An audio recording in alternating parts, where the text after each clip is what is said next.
Bienvenidos una vez más a su radio Voces Activas. El día de hoy tenemos un programa con varios invitados, con los cuales nos estaremos introduciendo en un tema muy interesante que abarca la crisis del drama y la obra de Eugene O'Neill, A Soledad. Bienvenidos y bueno, sin más preámbulos, empecemos hablando de este gran dramaturgo norteamericano. Eugene nació en Nueva York en 1888. Su padre era un irlandés que emigró a los Estados Unidos. Allá llegó a ser bastante conocido como actor y director teatral. Uno de sus personajes más populares fue el Conde de Montecristo, en la versión escénica de la obra Dumas. Hasta los 7 años, Eugene siguió a su padre en sus tournées, es decir, en sus giras artísticas. Eugene estudió en escuelas católicas y también entró a la Universidad de Princeton, pero un año después abandonó la carrera. Tuvo distintos trabajos de empleado, pero también los abandonó para unirse a una expedición de buscadores de oro que en ese tiempo se dirigía a Honduras. Esa expedición finalmente fracasó y tuvo que regresar a Norteamérica. En su regreso, se encaminó nuevamente en el teatro y fue subdirector de una compañía dramática que se encargaba de recorrer los Estados Unidos, hasta que sintió la necesidad de irse nuevamente al mar, pero esta vez como un simple marinero. Durante 10 años fue actor y gerente de la compañía Provincetown Players. O'Neill siente entonces un llamado a la responsabilidad que le tocaba asumir a los intelectuales como preceptores de su pueblo, y entonces comprende que debe elevar su voz para entonar un canto de optimismo, de fe en la vida y de reafirmación de los valores positivos del hombre. Eugene O'Neill hace un alto en su proceso creador en 1933 y escribe una obra deliciosa de comedias de costumbres, aparentemente intrascendente, situada en 1906 en un pueblo de Estados Unidos que se llama A Soledad. Bueno, pero más tarde estaremos hablando de ello. Hay que tener presente que O'Neill fue uno de los dramaturgos más representativos de nuestro tiempo, que confluyen el ayer y el mañana del teatro contemporáneo. También figura entre los artistas que más merecidamente concitan la atención del público, puesto que ejerce en sus obras una extraña fascinación, ya sea su fatalismo, su lenguaje de desgreñada belleza, sus sugestivas imágenes en las que alterna la violencia con la melancolía, o su omnipresente ternura a sus personajes desventurados y una pugna con su propia inferioridad y su destino. Pero bueno, también Eugene fue conocido como el dramaturgo que surgió de la muerte. ¿No es así, Ana? Es verdad, mi querida Ivonne. Eugene es conocido como el dramaturgo que surgió después de la muerte, porque al iniciar su carrera los médicos le habían diagnosticado pocos días de vida. Inclusive estando internado, él empieza a leer obras de Dostoevsky, de Strindberg y de Conrad, quienes ayudan a su inspiración para transformar todas sus experiencias, que fueron bastante fuertes en su momento, en escritos. Dos de las situaciones que él estaba pasando en su momento, que le afectaban bastante, uno fue la separación con su esposa, que le afectó bastante, que él quiso acabar con su vida. La segunda, el abuso del alcohol. Y la tercera, los médicos le detectaron la tuberculosis, quien lo mantuvo ya hospitalizado, y en ese tiempo es donde él decide totalmente entregarse a las dramaturgias. Al salir, con la ayuda de su padre, él empieza a escribir y publica 5 de sus obras. Estas primeras obras son tan cortas, por lo general llevaban un solo acto. Al terminar esas publicaciones, él se motiva para ingresar a la universidad y bueno, uno de los primeros profesores que le ayudan a mezclar sus influencias fue el profesor Baker, George Pearson Baker, de la Universidad de Harvard. Él empieza a introducirle pues bastantes textos y a guiarlo, y nuestro querido Eugene pues también empieza a ser muy inquieto porque él empieza a tomar cosas de las obras griegas y a mezclarlo con lo que estaba pasando en América en ese momento. No solamente de las obras griegas, él también toma un poco de Darwin, aunque pues es un naturalista, pero no como el teatro naturalista, que lo agrega totalmente en el escenario, sino que él toma textos de lo primitivo y lo pone también en obras, así como las obras del mono velludo, que toma un poco de lo salvaje y lo mezcla con lo que está pasando en su personaje.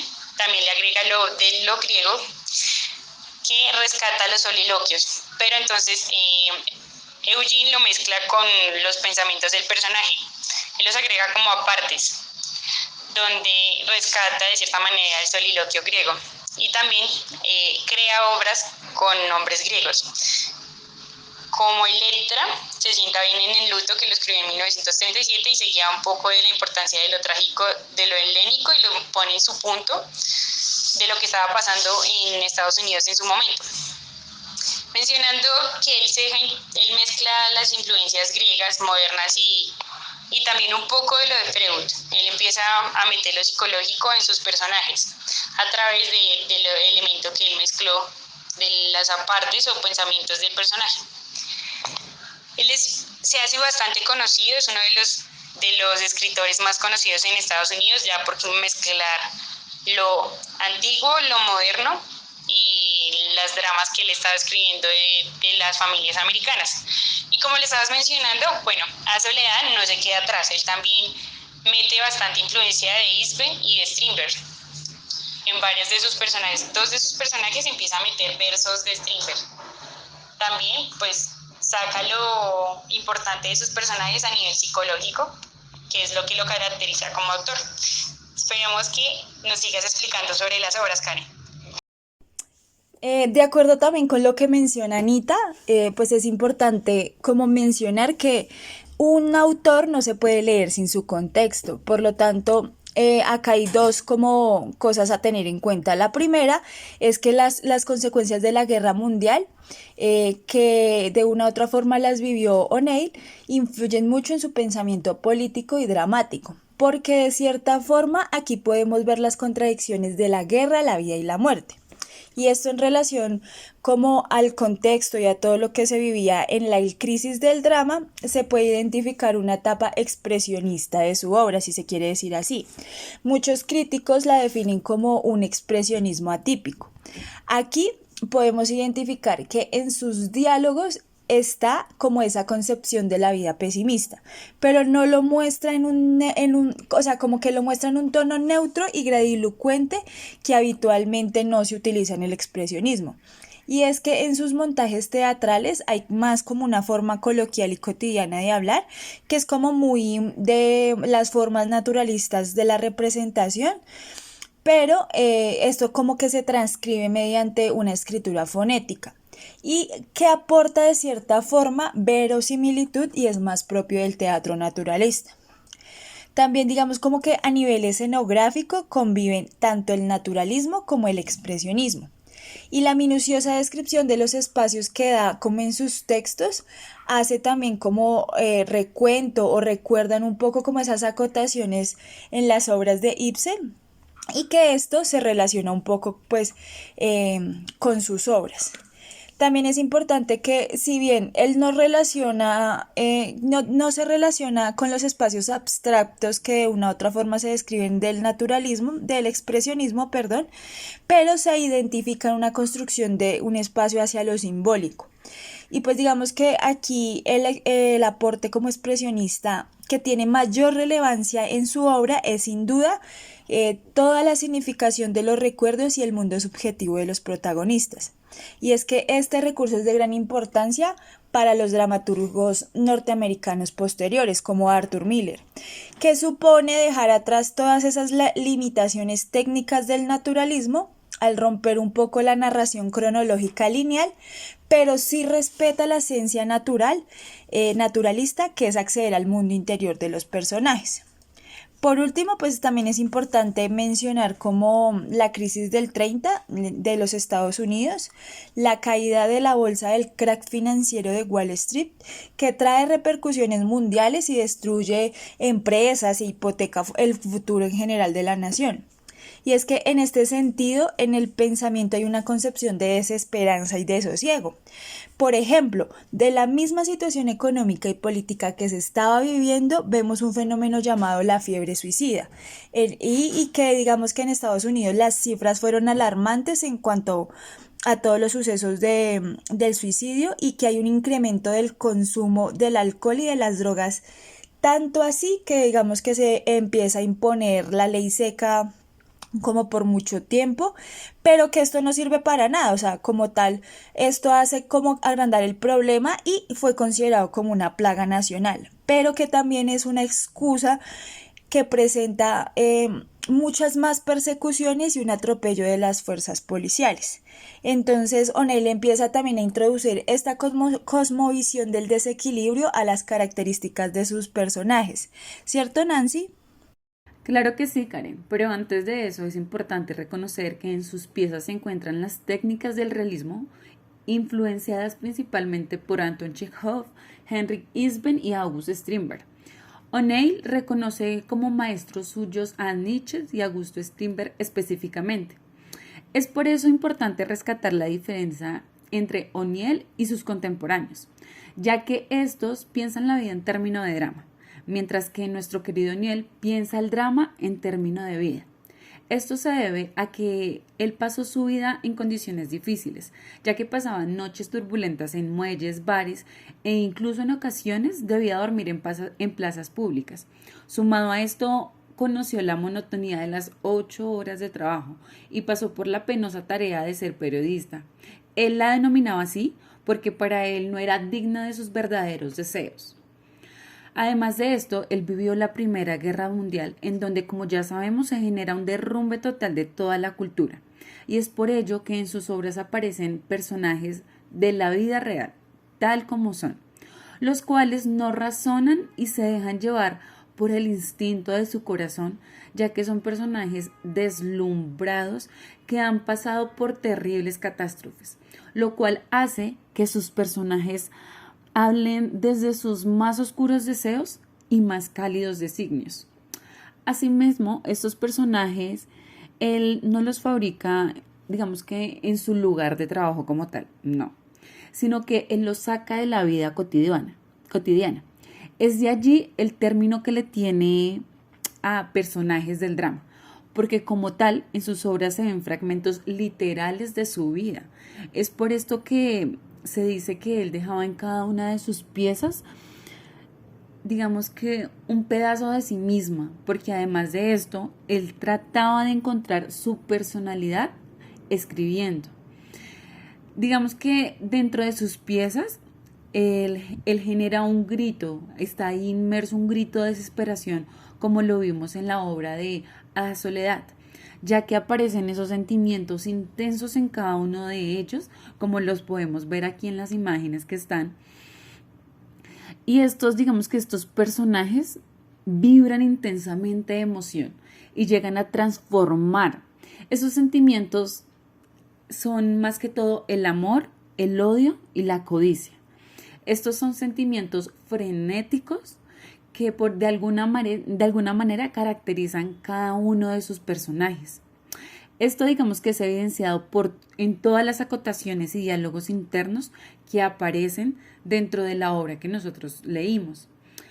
Nosotros al final nos pareció muy interesante esto porque genera un reto, o sea, un reto tenaz a nivel actoral, porque es muy complicado mostrarle al espectador este peso y esta carga emocional del personaje sin hablarlo necesariamente, porque es que hay muchas acotaciones en las cuales hay una cantidad de sentimientos frenéticos y de emociones que son un tanto complicadas hacerlas ver al espectador sin pronunciarlas, sin hablarlas como tal.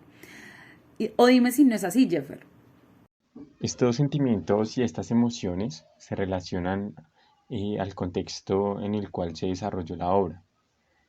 La prosperidad económica, política y social de Estados Unidos a comienzos de la centuria sufre un rudo golpe en la alborada de los años 30.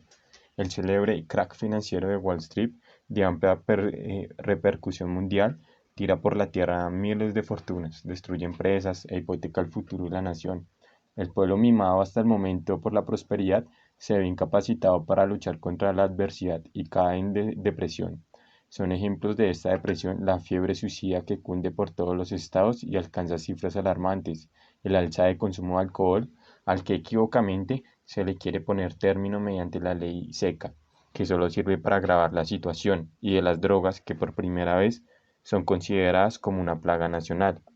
A Soledad, comedia de 4 actos y 3 cuadros, que nace deliberadamente pasada de moda. O'Neill retrocede en el tiempo 27 años y muestra las habituales vicisitudes de una familia americana típica. 27 años es un tiempo relativamente corto como para que la acción pueda llamarse contemporánea, pero suficiente para que los problemas allí planteados, vistos a la luz del progreso actual, aparezcan fácilmente solucionables, y a su vez reafirma la perenidad del drama humano a través del tiempo. Con sus 17 años, Dick Miller es un enigma para sus padres, para su madre sobre todo. No ha decidido todavía su camino. Ingresar a la universidad como su hermana mayor no lo entusiasma demasiado. Su padre, editor y director del diario de la pequeña ciudad norteamericana en la que viven, se esfuerza algo más en comprenderlo, aunque tampoco aprueba que ande por ahí declamando escandalosos poemas de sospechosos autores anarquistas. La acción transcurre a lo largo del 4 de julio de 1906 hasta la madrugada del día siguiente. El aniversario de la independencia señalará también para el adolescente el adiós a la infancia. En esa noche del calor intenso, del fuego, de los fuegos artificiales, de la música, de la sensualidad alerta, su integridad moral y física será puesta a prueba. Saldrá libre aunque persevera su inocencia. Habrá dado por primera vez el paso hacia la madurez, hacia el conocimiento de sí mismo. La relación conversacional de los personajes se establece en el pasado, permitiendo un desarrollo de la subjetividad de cada personaje, generando una anagnórisis, como lo podemos evidenciar en la escena donde el autor describe inicialmente a Sid, un hombre de promedio de la época, hasta que la señora Miller sostiene una conversación con Lily, su cuñada. Allí describe a Sid como un hombre que tiene problemas graves con el alcohol. Otro ejemplo que podemos evidenciar es cuando Arthur, el hijo de Miller, lee la carta que le envía según su prometida. El espectador no entiende nada de las actitudes de Arthur hasta que su padre, en voz alta, junto a su cuñado, lee la carta.